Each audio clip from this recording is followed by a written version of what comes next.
साथियों, हमारे जवानों ने आतंकी अड्डों को तबाह किया।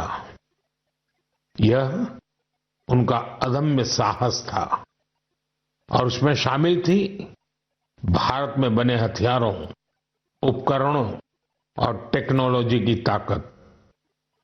उसमें आत्मनिर्भर भारत का संकल्प भी था। हमारे इंजीनियर्स, हमारे तकनीशियन, हर किसी का पसीना इस विजय में शामिल है। इस अभियान के बाद पूरे देश में वोकल फॉर लोकल को लेकर एक नई ऊर्जा दिख रही है। कई बातें मन को छू जाती है। एक माँ बाप ने कहा, अब हम अपने बच्चों के लिए सिर्फ भारत में बने खिलौने ही लेंगे।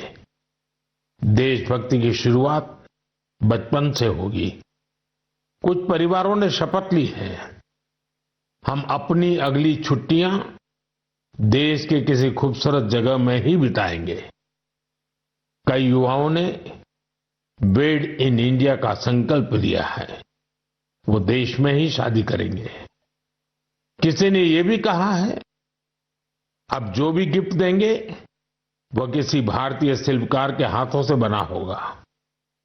साथियों, यही तो है भारत की असली ताकत, जन मन का जुड़ाव, जन भागीदारी।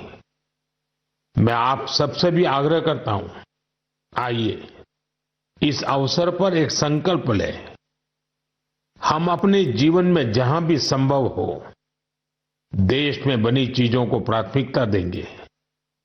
यह सिर्फ आर्थिक आत्मनिर्भरता की बात नहीं है, यह राष्ट्र के निर्माण में भागीदारी का भाव है।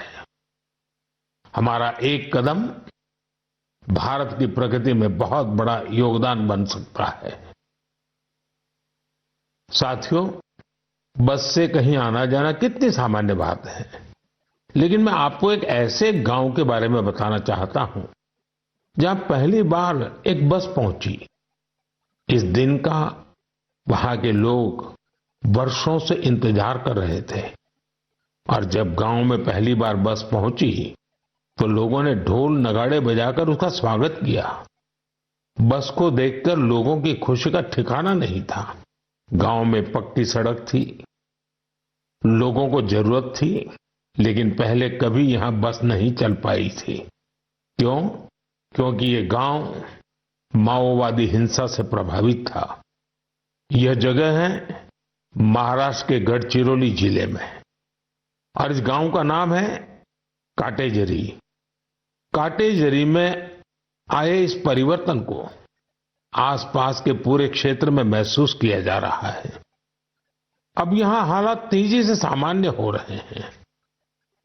माओवाद के खिलाफ सामूहिक लड़ाई से अब ऐसे क्षेत्रों तक भी बुनियादी सुविधाएं पहुंचने लगी हैं। गांव के लोगों का कहना है कि बस के आने से उन लोगों का जीवन बहुत आसान हो जाएगा।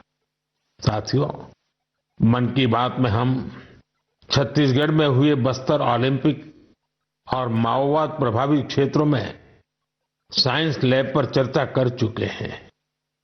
यहां के बच्चों में साइंस का पैशन है, वो स्पोर्ट्स में भी कमाल कर रहे हैं। ऐसे प्रयासों से पता चलता है कि इन इलाकों में रहने वाले लोग कितने साहसी होते हैं। इन लोगों ने तमाम चुनौतियों के बीच अपने जीवन को बेहतर बनाने की राह चुनी है। मुझे यह जानकर भी बहुत खुशी हुई कि 10वीं और 12वीं की परीक्षाओं में दंतेवाड़ा जिले के नतीजे बहुत शानदार रहे हैं। करीब 95% रिजल्ट के साथ ये जिला 10वीं के नतीजों में टॉप पर रहा। वहीं 12वीं की परीक्षा में इस जिले ने छत्तीसगढ़ में छठा स्थान हासिल किया।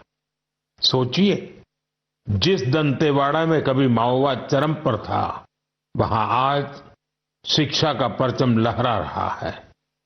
ऐसे बदलाव हम सभी को गर्व से भर देते हैं। मेरे प्यारे देशवासियों, अब मैं लायंस, शेरों से जुड़ी एक बड़ी अच्छी खबर आपको बताना चाहता हूं। पिछले केवल 5 वर्षों में गुजरात के गीर में शेरों की आबादी 674 से बढ़कर 891 हो गई है। 674 से 891। लायन सेंसस के बाद सामने आई शेरों की ये संख्या बहुत उत्साहित करने वाली है।